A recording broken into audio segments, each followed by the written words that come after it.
안녕하세요. 선해결배입니다. 이번 영상은 지난 영상에 이어 맨발 걷기와 수면에 대해 알아보려고 합니다. 지난 영상에서 수면은 수면 호르몬인 멜라토닌과 관련이 있고, 멜라토닌의 원료가 세로토닌이라는 것, 그리고 세로토닌이 어떻게 생성되는가 등에 관해 살펴보았습니다. 세로토닌은 뇌신경세포가 아미노산인 트립토판을 원료로 만듭니다. 뇌신경세포가 세로토닌을 만들 때는 반드시 외부 자극이 필수적인데, 여기에는 햇빛, 걷기운동, 복식호흡, 스킨십 등이 있습니다. 이들 외부 자극인자는 맨발 걷기나 걷기 운동을 하고, 여기에 약간의 추가적인 노력을 하면 비교적 쉽게 얻어낼 수 있는 것들입니다. 그런데 저는 이 내용에서 궁금함이 생겼습니다. 왜냐하면 제 경험으로는 걷기 운동만으로는 수면 개선 효과가 거의 나타나지 않았기 때문입니다. 저는 척추관 협착증을 오래 앓고 있었기 때문에 걷기를 아주 열심히 했습니다. 하루 10,000보는 기본이었습니다.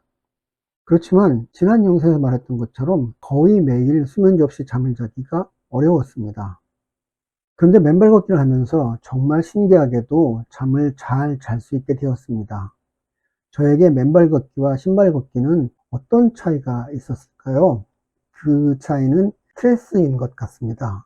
즉, 맨발 걷기가 신발 걷기보다 스트레스 예방과 치유에 훨씬 더 효과적이었던 것으로 생각됩니다. 방금 저는 스트레스 예방과 치유라는 말을 썼는데, 앞으로는 이것을 안티스트레스라는 말로 쓰겠습니다.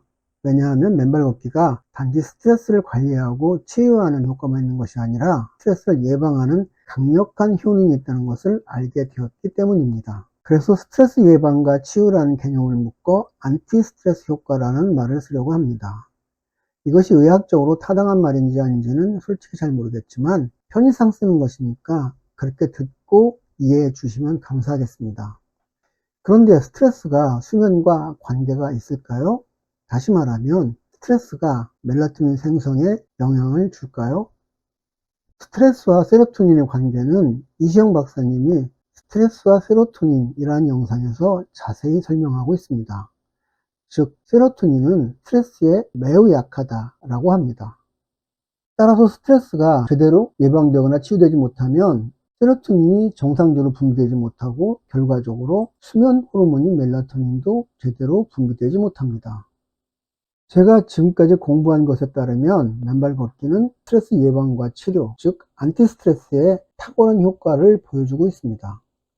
이에 비해 신발 걷기는 맨발 걷기만큼의 안티스트레스 효과를 내지 못하는 것으로 판단됩니다. 그렇기 때문에 신발을 신고 걷는 경우에는 스트레스에 대한 별도의 대비책이나 노력이 있어야 합니다. 따라서 맨발 걷기를 하면 맨발 걷기의 탁월한 안티스트레스 효과로 세로토닌 분비가 안정되고, 이로 인해 멜라토닌이 충분히 만들어질 수 있습니다. 따라서 잠을 잘 잘 수 있게 될 것이라는 결론에 도달할 수 있습니다. 맨발 걷기가 스트레스 예방 및 치유 효과가 탁월하다는 것은 앞선 3개의 스트레스 관련 영상에서 설명한 바 있습니다. 보다 자세한 내용은 이 영상들을 살펴보십시오. 이 그림은 외부 자극으로부터 스트레스가 발생하는 과정을 그린 것입니다. 외부 자극을 뇌가 인지하면 스트레스가 발생합니다. 뇌는 이 자극을 평가하여 스트레스가 좋은 스트레스인지 나쁜 스트레스인지를 구별하기 위해 질문을 합니다. 뇌는 질문을 평가하여 이 스트레스가 좋은 스트레스인지 나쁜 스트레스인지를 구분합니다. 스트레스가 좋은 스트레스인지 나쁜 스트레스인지가 구분되면 뇌는 그에 따라 명령을 내리고 우리 몸은 그에 반응을 합니다. 이러한 뇌의 평가와 그에 따른 반응은 저절로 무의식적으로 이루어집니다. 스트레스에 대한 몸의 반응은 자율신경과 호르몬 분비로 나타납니다. 이 그림이 외부 자극에 대한 평가가 끝나고 발생한 스트레스에 대해 우리 몸이 대응하는 과정을 요약한 그림입니다. 외부 자극에 대한 평가가 끝나면 우리 뇌는 이것을 좋은 스트레스와 나쁜 스트레스로 구분합니다. 그리고 그에 따른 적절한 반응을 합니다. 좋은 스트레스를 유스트레스, 나쁜 스트레스를 디스트레스라고 부릅니다.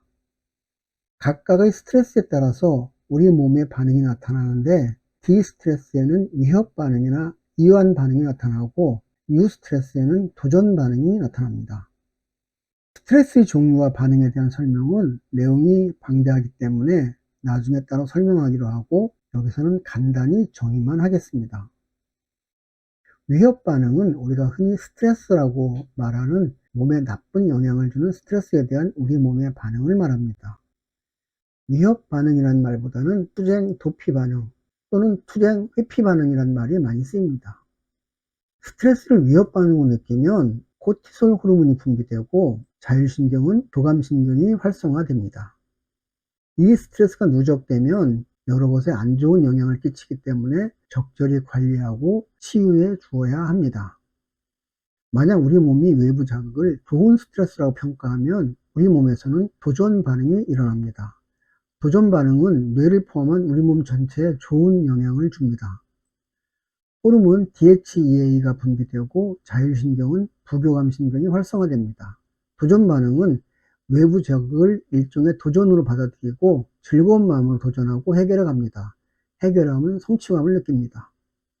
위협 반응과 도전 반응에 대한 보다 상세한 내용은 이 영상에 상세히 정리되어 있습니다. 이완 반응은 아직 제가 이 채널에서는 말하지 않은 내용입니다. 이 내용은 나중에 자세히 살펴볼 기회를 갖겠습니다. 개념만 말씀드리면 이완 반응이란 나쁜 스트레스가 발생했지만 내공이 워낙 깊어 이 스트레스를 대수롭지 않게 여기고 그냥 넘어가는 마음의 상태를 말합니다. 즉, 이완 반응 스트레스는 나쁜 스트레스이긴 하지만 우리 몸이 그것을 스트레스로 인정하지 않는 것입니다. 하버드 의대 교수였던 허버트 벤슨 박사는 종교 수행자들에게서 나타나는 생리적 변화를 연구하던 중에 스트레스에 대한 이완 반응을 발견하였습니다. 그리고 연구를 계속하여 이러한 반응을 이완 반응으로 이론화하였습니다. 지금까지 스트레스의 발생과 우리 몸의 반응 과정을 아주 대략적으로 살펴보았습니다. 지금부터는 이것이 맨발 걷기와 어떤 관련이 있는지 살펴보겠습니다. 맨발 걷기의 안티스트레스 효과, 즉 스트레스 예방 및 치유 효과는 세 가지로 나누어 볼 수 있습니다. 첫째는 그 자체의 치유 효과입니다. 맨발 걷기는 나쁜 스트레스가 생겨 위협 반응으로 나타나면 이를 관리하고 치유해 줍니다. 둘째는 스트레스 예방 효과입니다. 맨발 걷기는 스트레스를 치유하는 효과도 있지만 그보다 더 놀라운 것은 예방하는 효과가 있다는 것입니다. 맨발 걷기는 스트레스의 종류를 바꾸어 줍니다. 맨발 걷기를 하면 뇌가 스트레스를 평가할 때 외부 자극을 좋은 스트레스로 평가하고 몸도 그렇게 반응합니다. 맨발 걷기는 웬만한 외부 자극을 즐겁게 도전할 과제로 여기게 합니다. 이것이 스트레스 예방 기능입니다. 마지막 셋째는 스트레스를 이완 반응으로 이끌어내는 능력입니다. 이 능력은 고승들이 갖고 있지 않을까라고 상상이 되는 내공 같은 능력을 말합니다. 맨발 걷기는 세로토닌 분비를 활성화시켜주기 때문에 웬만한 나쁜 스트레스는 이완 반응으로 나타나게 해줍니다. 따라서 맨발 걷기를 하면 맨발 걷기의 탁월한 스트레스 예방과 치료 효과로 세로토닌 분비가 안정되고 이로 인해 멜라토닌이 많이 생성되기 때문에 잠을 잘 자게 되는 것이라는 결론에 이를 수 있습니다. 스트레스 예방과 치유 효과는 대부분 앞서 언급했던 이들 스트레스 관련 영상에 설명되어 있습니다. 스트레스 이완, 즉 스트레스 이완 반응을 이끌어내는 가장 손쉬운 방법은 세로토닌이 늘 활성화되는 몸 상태를 유지하는 것입니다. 이 내용은 이시영 박사님의 이 강의에 잘 정리되어 있습니다. 기회가 되면 이 영상을 바탕으로 맨발 걷기와 세로토닌의 관련성을 보다 상세히 정리해 보겠습니다. 관련 영상은 더보기에 링크를 걸어두겠습니다. 맨발 걷기와 신발 걷기의 가장 큰 차이점 중에 하나는 스트레스에 관한 것입니다. 걷는 것 그 자체도 물론 어느 정도의 스트레스 치유 효과가 있지만 맨발 걷기만큼 극적이지 않습니다. 물론 스트레스에 대한 대처 능력은 사람마다 다릅니다. 제 경우는 신발 신고 걸었을 때 수면의 질이 좋아지지 않았습니다. 그러다가 맨발 걷기를 시작하면서 극적으로 스트레스가 관리되기 시작하였고 그 결과 세로토닌과 멜라토닌이 충분히 생성된 것으로 생각됩니다. 적어도 저는 그렇게 믿습니다. 이제 봄이 왔습니다. 맨발 걷기 하기 좋은 계절입니다. 잠 때문에 힘드시다면 지금 당장 신발을 걷고 걸어 보십시오. 반드시 효과가 있을 것입니다. 이번 영상 여기서 마치겠습니다. 지금까지 시청해 주셔서 감사합니다. 구독, 좋아요, 알림 설정 부탁합니다. 다음 영상에서 뵙겠습니다.